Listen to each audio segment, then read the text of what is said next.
दोस्तों, एक रिपोर्ट के अनुसार एरोप्लेन में मरने का उतना ही चांस है जितना कि आप अपने घर की सीढ़ी में गिरकर मर जाओ। मान लीजिए आपके मन में एक सवाल चल रहा है, एरोप्लेन की अगर खिड़की टूट जाए तो वैसे में एरोप्लेन के साथ क्या होगा। दोस्तों, इसका जवाब आज मैं इस वीडियो में आपको बताने वाला हूं। इसलिए दोस्तों, आपको इस वीडियो को शुरू से लेकर आखिरी तक देखना होगा। चलिए दोस्तों, बिना किसी देरी के बढ़ते हैं वीडियो की तरफ। दोस्तों, ठीक ऐसा ही कुछ हमें देखने को मिला था साल 1990 में ब्रिटिश एयरवेज फ्लाइट 5390 में, जब ये प्लेन आसमान में 17,000 फीट ऊपर था। तब इसके साथ कुछ ऐसा ही देखने को मिला था। इसके आगे वाला शीशा टूट गया था, जहां पर पायलट बैठकर प्लेन को उड़ाता है। उस समय इस प्लेन को टीम लैंडकैस्टर उड़ा रहे थे। उनका पूरा शरीर शीशे के बाहर आ गया था। वो तो अच्छा हुआ कि उनके बगल में बैठे पायलट ने उनका पैर कसकर पकड़ लिया था। दूसरे पायलट ने जल्द से जल्द उनकी साउथहैम्पटन इंग्लैंड एयरपोर्ट पर इमरजेंसी लैंडिंग की, और जो दूसरा पायलट था वो पूरी लैंडिंग तक शीशे के बाहर लटकता रहा।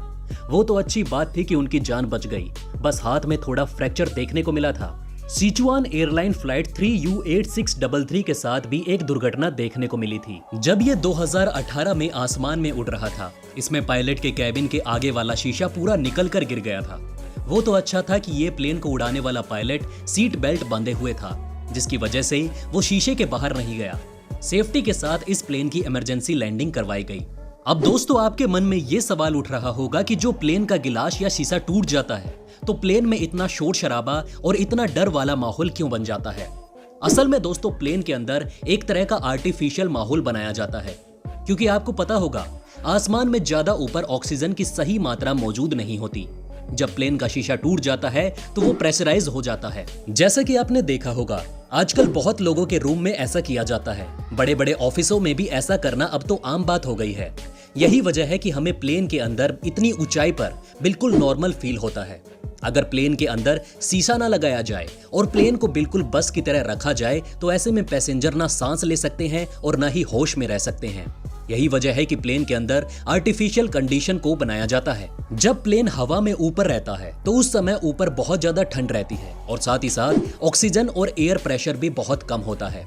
यही वजह है कि ऊपर सांस लेना बहुत मुश्किल होता है।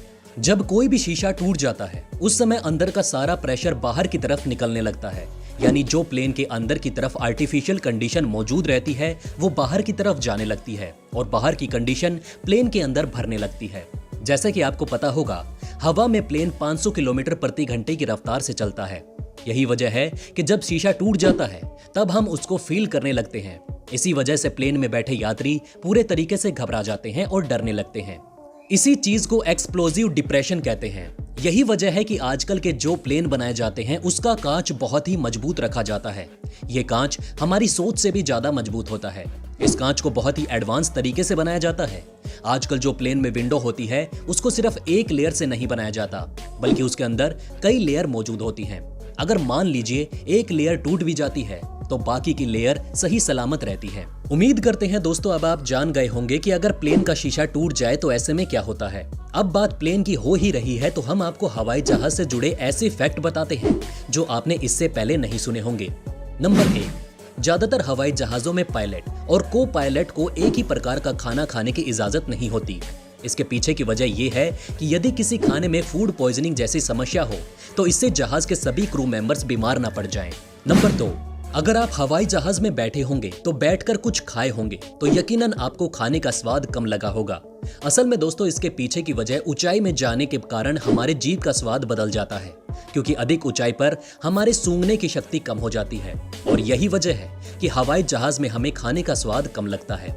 नंबर 3, दुर्घटना के समय विमान के पिछले हिस्से में बैठे व्यक्तियों की जान जाने का खतरा 40% तक कम होता है।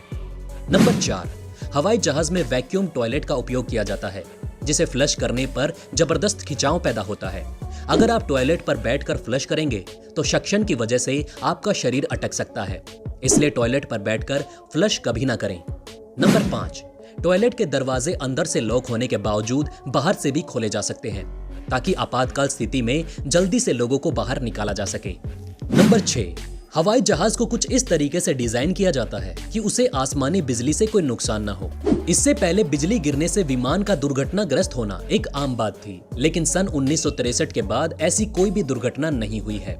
नंबर 7, हवाई जहाज में यात्रियों के लिए उपलब्ध ऑक्सीजन मास्क में केवल 15 मिनट के लिए ही ऑक्सीजन होता है, जिसका उपयोग अत्यधिक ऊंचाई में ऑक्सीजन की कमी होने पर किया जाता है। पायलट को इस 15 मिनट में विमान को सही ऊंचाई पर लाना होता है ताकि यात्रियों को सांस लेने में परेशानी ना हो। नंबर 8, कार के मुकाबले हवाई जहाज में सफर करना कहीं ज्यादा सुरक्षित होता है, क्योंकि प्लेन क्रैश की संभावना कार एक्सीडेंट के मुकाबले बहुत कम होती है। नंबर 9, एक रिसर्च के मुताबिक प्लेन के टेक ऑफ होने के बाद के पहले 3 मिनट और लैंड होने से पहले के 8 मिनट में 80% प्लेन क्रैश होने की दुर्घटनाएं होती हैं। नंबर 10, हर हवाई जहाज में एक ब्लैक बॉक्स होता है जो कि पायलट, क्रू मेंबर और एयर ट्रैफिक कंट्रोल के बीच होने वाली बातचीत के साथ साथ टेक्निकल जानकारियों को भी रिकॉर्ड करता है। ब्लैक बॉक्स ही वही चीज होती है जो कि दुर्घटना होने के बाद हादसे के कारण का पता लगाने का काम करता है। इसे कुछ इस तरह से बनाया जाता है कि 2000 डिग्री सेल्सियस के तापमान को भी ये सह सकता है। नंबर 11, क्या आप ये बात जानते हैं कि कभी कभी इमरजेंसी लैंडिंग के दौरान विमान के वजन को कम करने के लिए ईंधन को गिरा दिया जाता है, लेकिन ईंधन जमीन पर गिरने से पहले ही भाप बनकर उड़ जाता है। नंबर 12, वैसे तो दोस्तों उड़ते समय किसी हवाई जहाज के दरवाजे का खुलना लगभग असंभव होता है, लेकिन अगर ऐसा होता है और विमान अत्यधिक ऊंचाई पर हो और अंदर का दबाव बहुत ज्यादा हो, तब सारे यात्री और सामान उड़कर बाहर निकल जाएंगे। नंबर 13, विमान को इस तरह से बनाया जाता है कि जरूरत पड़ने पर वो केवल एक ही इंजन से लंबी दूरी तय कर सकता है। नंबर 14, हवाई जहाज में मोबाइल फोन का उपयोग करने से कोई खतरा नहीं होता, लेकिन फोन स्विच ऑफ या फ्लाइट मोड में रखने को कहा जाता है, क्योंकि मोबाइल नेटवर्क सिग्नल से पायलट और एयर ट्रैफिक कंट्रोलर के बीच में बातचीत में बाधा उत्पन्न होती है। नंबर 15, हवाई जहाज में मरकरी यानी पारा ले जाने की अनुमति नहीं है।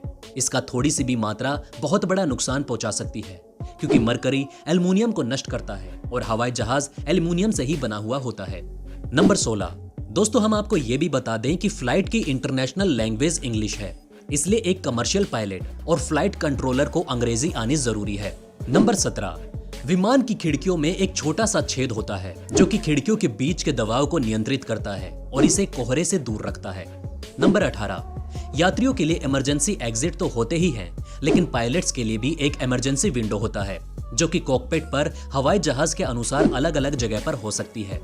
नंबर 19, दोस्तों आपको जानकर बड़ी हैरानी होगी कि हवाई जहाज के बाथरूम में सिगरेट के लिए एश ट्रे भी होता है। अब दोस्तों आप कहेंगे कि भाई फ्लाइट में सिगरेट पीना मना है तो फिर एश ट्रे का क्या काम?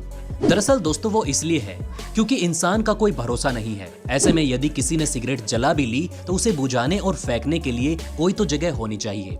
नंबर 20, जब आसमान पर किसी प्लेन को उड़ता हुआ देखते हैं तो उसके पीछे एक सफेद रंग की लाइन दिखाई देती है। असल में वो प्लेन से निकला हुआ भाप होता है। जब वो ठंडी हवा के संपर्क में आता है तब सफेद रंग का दिखाई देता है, ठीक वैसे ही जैसे हम ठंड के दिनों में अपनी सांस देख पाते हैं। दोस्तों आपने इस वीडियो में बहुत कुछ नया सीख लिया होगा। अब दोस्तों आपका फर्ज बनता है कि इस वीडियो को अपने सभी दोस्तों के साथ शेयर कीजिए ताकि उनको भी ये बातें पता चल सकें। तो बस दोस्तों इस वीडियो में फिलहाल के लिए इतना ही।